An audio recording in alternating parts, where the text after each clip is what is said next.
In the previous lesson, I kind of got you a little bit sidetracked on teaching you about bits and bytes, but that is important because if you're in the gaming industry, you might take a surface that looks like this that has a lot of facets or polygons in it, and if you were to try and run this in real time, throughout this huge world, it would take a lot of processing power.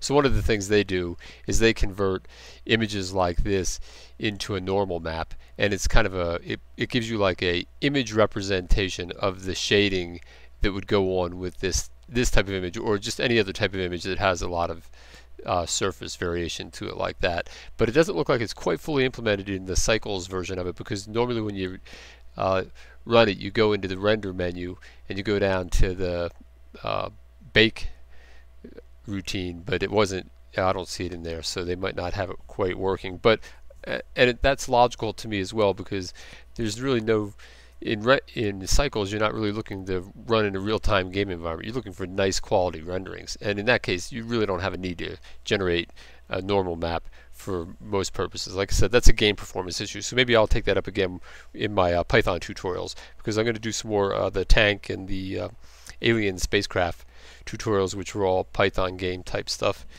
in there as well.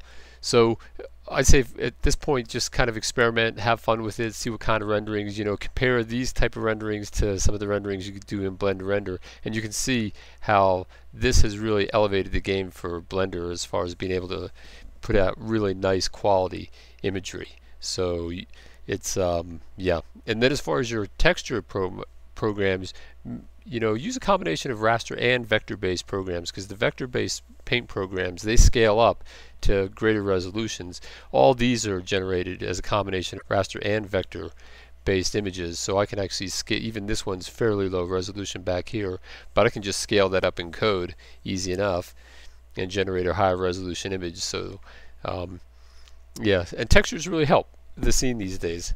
Well, let me see. Alright, well, so I'm going to get away from textures and cycles for the time being, because I have at least another, I don't know, 75 to 100 of the introductory lessons to do, and then we'll get back into doing intermediate and advanced lessons. The intermediate type lessons coming up are going to be more theme based. We'll kind of like on the boat tutorial that I did, how to make a boat cruise down the coast. Well, it'll be more advanced versions of that, so we'll be actually doing something and then using all the tools that you know how to use within those lessons. But really, Blender is so powerful that it takes a lot of learning to get all the basics out of the way. And then when I get into the advanced lessons, that's going to be more math and physics and engineering based applications, so you can do more interesting simulations. But the intermediate stuff is designed for pretty much everybody, and since you'll have all the tools in your arsenal to do it, yeah, it's going to be a lot more fun.